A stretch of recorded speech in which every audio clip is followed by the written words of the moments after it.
Welcome back to another episode of ROC Boys Football. It's been a busy day on the recruiting trail. That being said, it is still bowl season, and we are talking the San Diego County Credit Union Holiday Bowl between the Oregon Ducks and the North Carolina Tar Heels. I'm actually very excited for this game. These are two teams that, are trending in the right direction, had kind of tough finishes to their 2022 campaigns, but you look at 2023 and what these two teams could be. They are both dangerous teams. I'm excited to see what young guys step up because a lot of both programs have opt-outs, have transfers, and you're going to get a sense of what these teams are going to look like in 2023 before we get into the game, giving you guys our picks and takes. Just want to say thank you guys for the support. It has been an absolutely wild 3 weeks, and the support you guys have shown has been absolutely awesome. We enjoy everyone commenting. We love talking ball with you guys in the comment section, and if you're looking for the best way to support the boys, consider subscribing to the channel. We really do appreciate that and all the support you guys have shown. Dill, I'm going to kick this one off to you. What are your early takes on this game here? Yeah, I think this game probably doesn't mean that much in terms of winning and losing for either team, just because they're both going through a big roster turnover. North Carolina, I think, for a more concerning reason, like they have guys leaving who – to lose the two corners in some of the other guys they've lost, I'd say is a little concerning. Like they're almost something's like going on or something. Something did go on the defensive side of the ball for UNC all year. I mean, they kept Gene Chizik. They could not figure out the defense. This was not a defense that was bad because of the lack of talent. They recruited the defensive side of the ball well. The defense just continued to suck.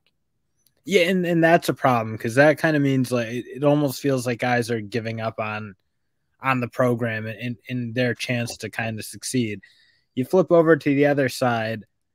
I mean, Oregon's going to have some turnover because Dan Lanning's new. So he's going to – guys who don't want to play for Dan Lanning are going to leave, and that's okay. They're obviously putting a few guys in the draft, which is what you want to see essentially. I mean, Christian Gonzalez that's good for the program, obviously. You want to see guys go play pro. You want to see guys transfer in and go play pro.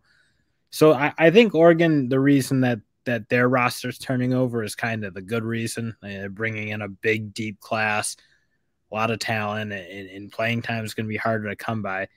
So I don't think for Oregon this game, I don't know. You want to see the young guys play well, but I'm guessing this isn't kind of going to be the team that's ultimately on the field in 23. Well, yeah, but this Oregon team, if you guys have listened, like I've been high on them all year. They obviously had a difficult stretch to end the season, losing to Oregon State in the fashion they did.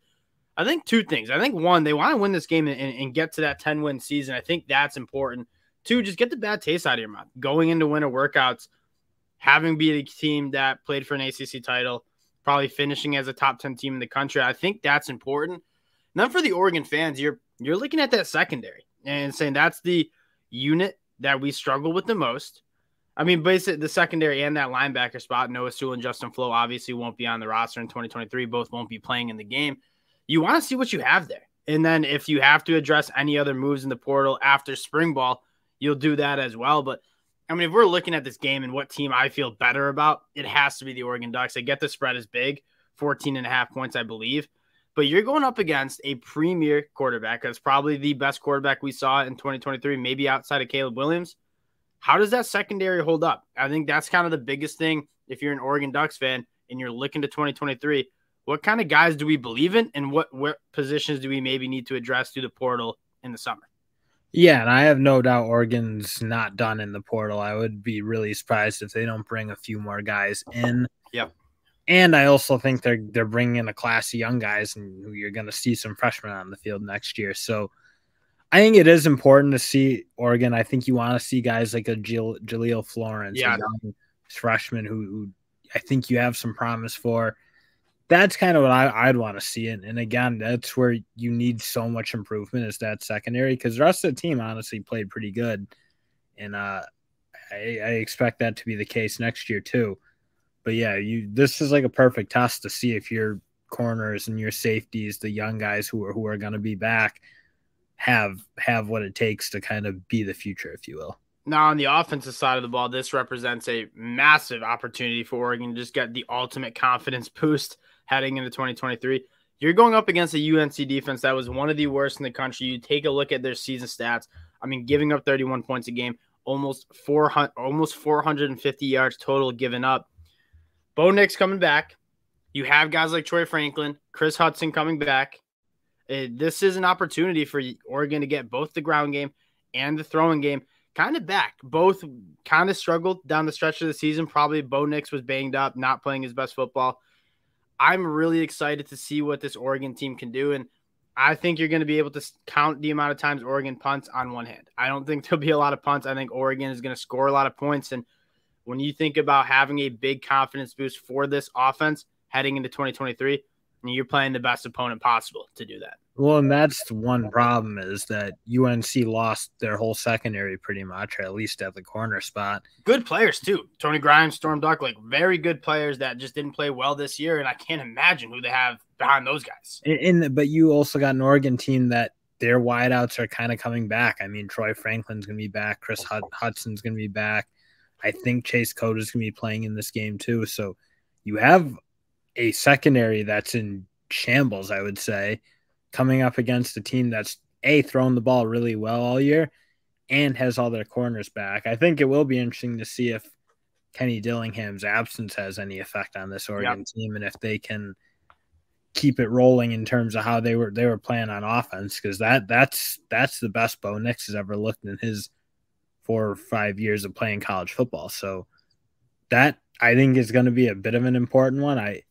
Is can they move on from Dillingham? Because there's obviously something there with that coach, because you can just tell a young guy like that getting a pretty big job at Arizona State. He's phenomenal. This Oregon offense was one of the most balanced and explosive attacks that we saw, not only in the Pac-12, but the whole entire country.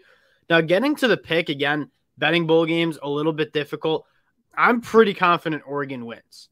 Now, 14.5 points to cover is a lot, especially when you're playing a quarterback in Drake May who has been just so impressive. I'm probably laying points with the Ducks, though, anyways. Drake May hasn't played great down the stretch of this season. Josh Downs isn't going to play. It doesn't seem like this UNC team is that interesting going to the West Coast and playing an Oregon Ducks team that's going to run the football. They're going to be very physical up front. I think UNC can score some points, but I don't know if they're going to need to score 30 points to cover, because I think Oregon's going to be sniffing 50. Yeah, and it's just their whole team is Drake May. It's like if Drake May doesn't play a perfect football game, they're horrible. They don't even have a chance of being particularly close in the game. So that, again, you just look at this UNC team and kind of what's happened the last year.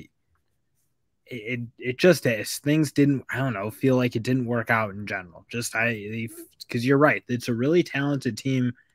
They've recruited fairly well. And then just for some reason, these guys they're not playing their way into the NFL. They're just not being the stars that I think they kind of thought they could be when you look at their high school rankings and their talent level. So I'm kind of with you. I think when you lose that much and you're already kind of at a year where it doesn't seem like guys are wildly inspired to be playing, especially not at the end of the season where they really started to falter, I'd be a little concerned picking UNC coming into this game to even cover that 14.5. Yeah, I mean, losses to Georgia Tech, where you only scored 17 points. A loss to an NC State team that was on the quarterback for, and then only scoring 10 points against Clemson, getting your doors blown off. It's really hard to put your money behind UNC.